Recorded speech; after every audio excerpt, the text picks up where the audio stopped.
Magandang buhay, another day, another thank you Lord. Talagang mapapa-thank you Lord ka na lang sa taba ng aking mga halaman.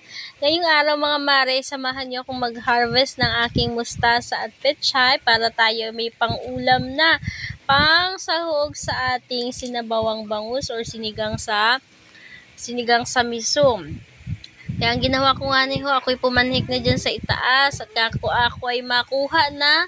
Akunin ko na rin aking mga pechay at mustasa at sila ay talagang pwedeng-pwede nang gulayin dahil sila ay matataba na kako. Kaya inisa-isa ko na silang gupitin. Kinat ko lamang po nga at yan ay matubo pa. Yan, kasi sabi nila, pag daw talagang sa farm nakatanim ang pechay o gulay na mismo sa lupa, nakadirect, ayun daw talaga yung mga yung mga binebenta sa palengke, binubunot daw talaga yun. Pero pag ganyang nasa paso lang or nasa mga container lang, mas maganda daw gawin is ikat na lamang para matumubo pa yung ibang mga dahon. So, gayon nga po ang ginawa ko. Kinat ko na lamang yung mga dahon, inisa-isa ko.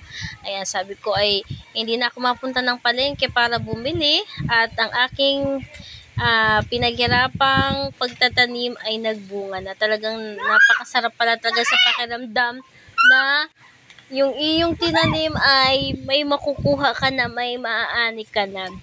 So, ayun lamang for today's video mga mare. Maraming salamat. Paalam!